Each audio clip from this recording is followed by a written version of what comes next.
E aí, pessoal, quando o agente de imigração falou isso, visto cancelado e deportação para o Brasil no dia seguinte.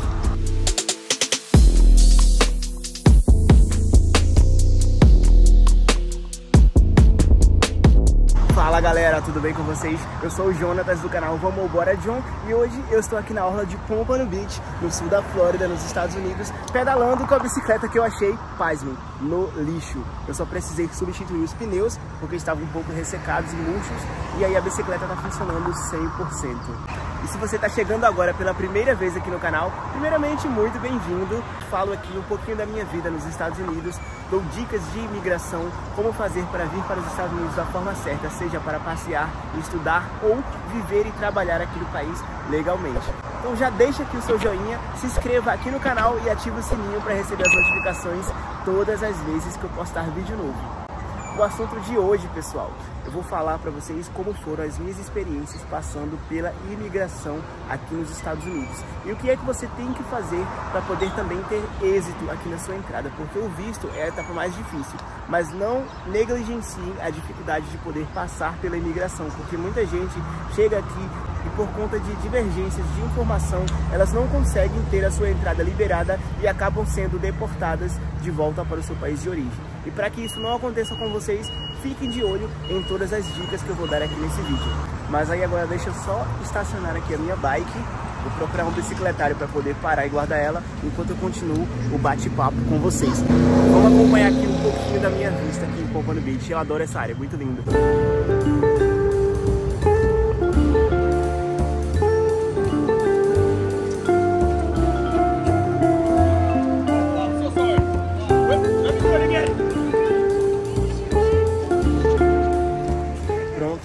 Acabei de estacionar aqui. Antes de vir pra cá passar esse tempo, eu já tinha vindo outras 3 vezes. Eu vou contar pra vocês, na minha experiência como turista, como foi passar pela imigração aqui no aeroporto de Miami. Basicamente, pessoal, quando vocês chegam aqui no aeroporto e desembarcam, vocês vão passar por uma fila com vários guichês e aí vocês vão falar com o oficial de imigração. E é ele que vai perguntar para você qual que é o propósito da sua entrada aqui nos Estados Unidos, lembrando que no momento da imigração você não tem que seguir fielmente o que você falou lá na entrevista do visto. Muita gente pensa que se ela mudar o roteiro ou fizer alguma coisa diferente daquilo que ela falou no preenchimento da DS 160, elas pensam que vão ter algum tipo de problema aqui na imigração, mas isso não é verdade. Até porque o seu visto ele vale por 10 anos e não existe um limite de entradas estabelecido. O que existe é um limite de tempo que você pode ficar aqui no país em cada entrada que você tiver aqui registrada. Mas aí, basicamente, os oficiais de imigração vão solicitar a vocês documentos que comprovem a sua intenção de ficar aqui no país de acordo com o tipo de visto que você possui. Então, se você está vindo como turista, que foi o meu caso, eles vão cobrar normalmente que você apresente passagens aéreas, de preferência ida e volta. Não é obrigatório ter a passagem de volta comprada, até porque muita gente compra passagem de volta, mas acaba ficando aqui no país. Então, isso não quer dizer exatamente que você tenha a intenção de retornar ao seu país, mas ajuda um pouco na hora de demonstrar que você não tem a intenção de ficar ilegalmente aqui nos Estados Unidos. Outra coisa também é que você tem que apresentar o comprovante de onde você vai ficar hospedado, seja uma carta convite de alguma pessoa que é residente legal aqui no país. Lembre-se de não mencionar contatos com pessoas ilegais, a não ser, claro, eles acabam sabendo que a gente tem familiares, parentes. Mas assim, evitem dizer que vão ficar hospedados na casa dessas pessoas, para evitar problemas para vocês e para eles também. Então vocês vão ter que apresentar algum comprovante do hotel onde vocês vão ficar hospedados, de um Airbnb ou de qualquer lugar que comprove que você tem onde ficar aqui nos Estados Unidos. Olha que bacana essa área aqui, pessoal. Estou chegando agora aqui no Pier, em Pompano Beach. E aí, além das passagens de volta para o seu país de origem e do comprovante que você tem onde ficar hospedado aqui nos Estados Unidos, outra coisa muito importante são as comprovações financeiras. Então tragam extratos bancários que comprovam o saldo que você tem. Tragam um pouco de dinheiro em espécie também para gastar aqui, se bem que a maioria dos locais aceita cartões de crédito e débito, mas é sempre bom ter um backup, porque eu já teve uma vez que eu estava indo para Nova York e os meus 2 cartões de crédito foram bloqueados por uma tentativa de passar a compra 2 vezes no mesmo valor no mesmo estabelecimento. Foi num posto de gasolina e aí eu não consegui desbloquear o meu cartão porque eu tinha que ligar para o Banco Bradesco para poder solicitar isso e o meu telefone não estava fazendo chamadas internacionais. Então foi um problema terrível. Por isso é sempre bom ter um backup, trazer mais de um cartão se você puder, de débito, de crédito. Façam também contas digitais em bancos que fazem conversão de moedas, como o caso do Revolut, do Nomad, do Wise, porque esses bancos são muito práticos, você consegue mandar dinheiro no mesmo dia, caso aconteça alguma pendência. Mas aí lembre-se de trazer sempre os status bancários, trazer cartões de crédito, trazer um pouco de dinheiro em espécie para comprovar que você vai ter condições de se manter aqui nos Estados Unidos durante o período que você vai falar para o oficial de imigração que você pretende permanecer aqui no país. Outro ponto muito importante é ter um roteiro bem definido, porque não faz sentido você chegar numa viagem internacional sem ter em mente aquilo que você pretende fazer no país. Então, se você está vindo para Orlando e vai para os parques, é bom você já ter os comprovantes de que você já comprou os ingressos antecipadamente para esses parques. É bom você já ter os comprovantes de passeios que você deseja fazer. É bom você já ter em mente que, eu pretendo comprar coisas, então eu vou no shopping e tal. Já ter em mente o nome dos locais que você pretende visitar, porque não faz muito sentido uma pessoa fazer uma viagem desse porte e não ter um roteiro minimamente organizado para os dias que você vai ficar no país. Olha que bacana aqui o pessoal pescando aqui no pier.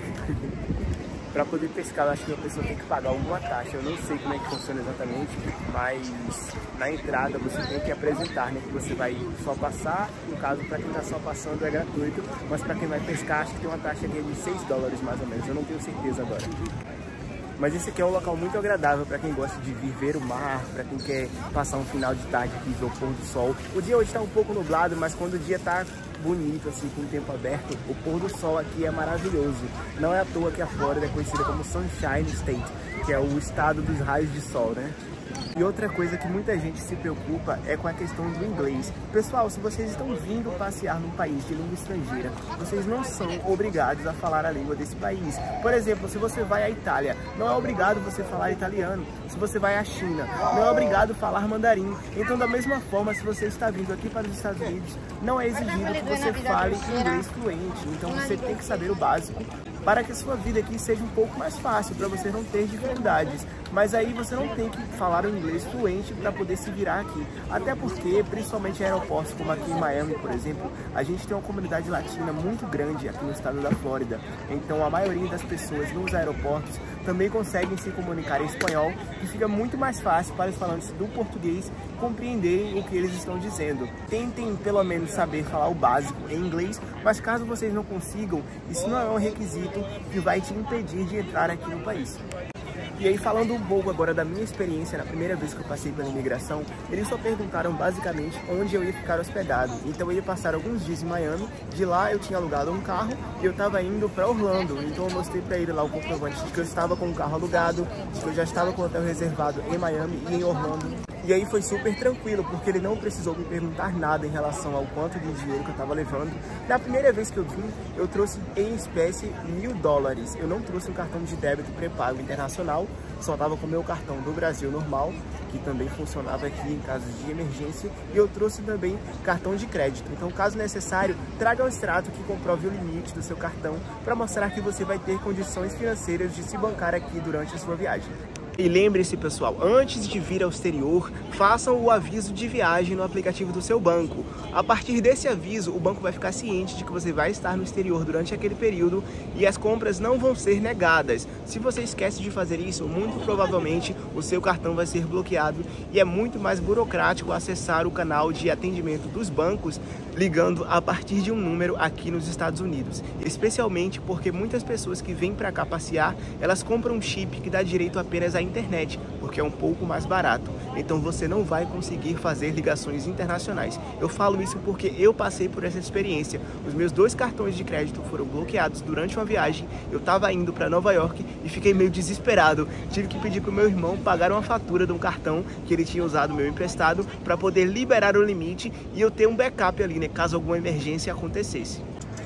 E na segunda vez que eu vim para cá, o processo de imigração já foi bem mais facilitado, porque eu já tinha um histórico de entrada e saída regular aqui no país, então eu sequer precisei passar por um oficial de imigração. Eu passei por uma coisa que eles estavam fazendo a título de experimento. Eles estavam colocando um guichê de autoatendimento, onde você mesmo escaneava o seu visto e o seu passaporte, e com isso ele ia te dizer se você já estava automaticamente aprovado ou se você precisaria se dirigir a um guichê para falar com um oficial de imigração.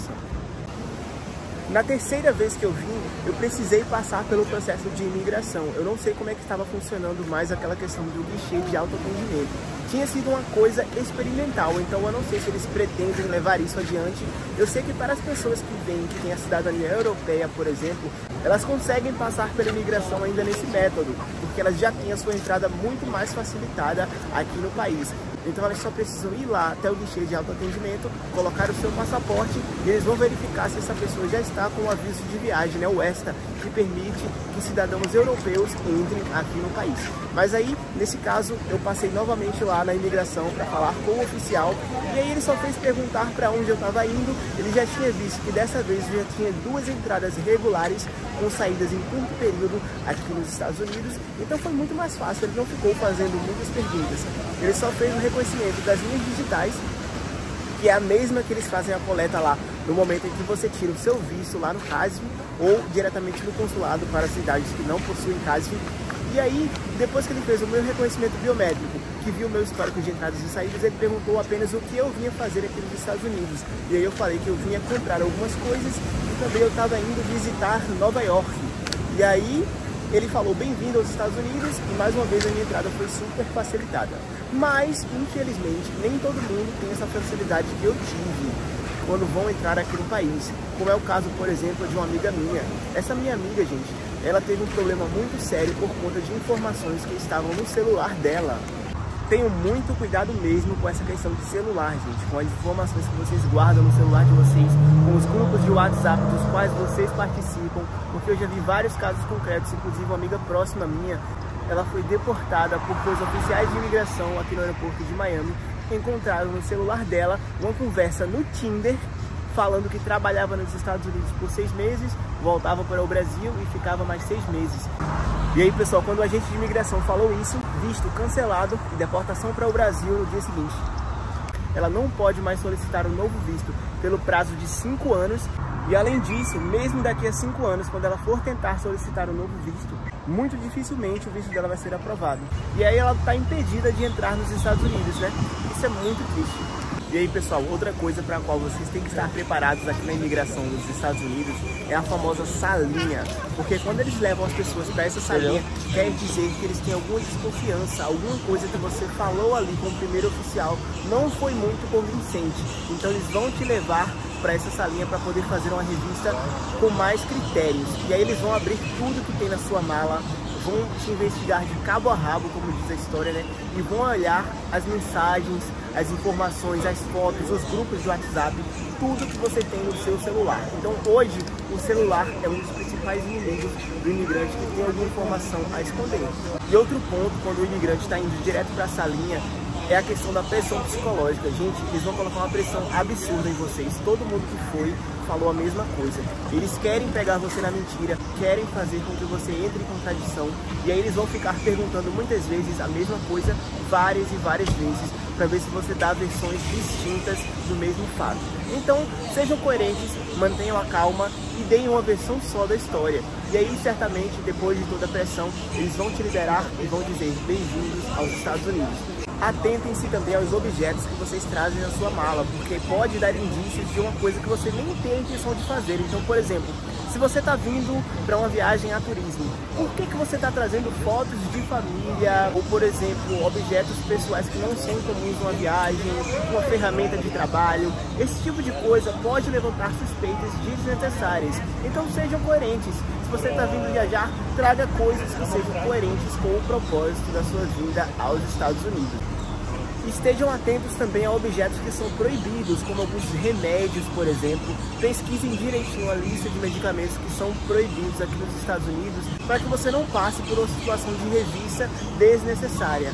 Porque porque eles passam suas malas em raio-x. Então se eles veem ali alguma droga, eles vão investigar para saber o que é que você está trazendo, para ver se você tem autorização para trazer aquilo, se é uma substância que é legalizada aqui no país, se você tem a receita médica. Então se você precisa tomar algum remédio de forma contínua, traga uma receita médica que comprove que você necessita daquela medicação durante a sua viagem, para que você não entre em problemas desnecessários. E se você acha que o conteúdo desse vídeo foi relevante para você, se ele vai ajudar você ou alguém que você conhece que está querendo vir aqui para os Estados Unidos, já compartilhe essas informações, deixa aqui o seu joinha, porque não custa nada, mas ajuda muito o YouTube a mostrar esse vídeo a outras pessoas que têm os mesmos interesses. Vai ajudar muito no engajamento. Então me segue também lá nas minhas redes sociais. Eu estou respondendo todo mundo que está falando comigo no direct. E eu também criei um grupo no WhatsApp para quem tem interesse de compartilhar informações desse tipo. Nesse grupo eu estou postando lá em tempo real todas as informações relevantes que podem ser úteis para aquelas pessoas que querem vir aqui para os Estados Unidos. O link do grupo do WhatsApp está aqui na descrição desse vídeo. Então pessoal, por aqui eu me despeço de vocês. Vou continuar aqui agora a minha pedalada na orla de Pompano Beach. Até mais, até o próximo vídeo e fique com Deus. Tchau, tchau.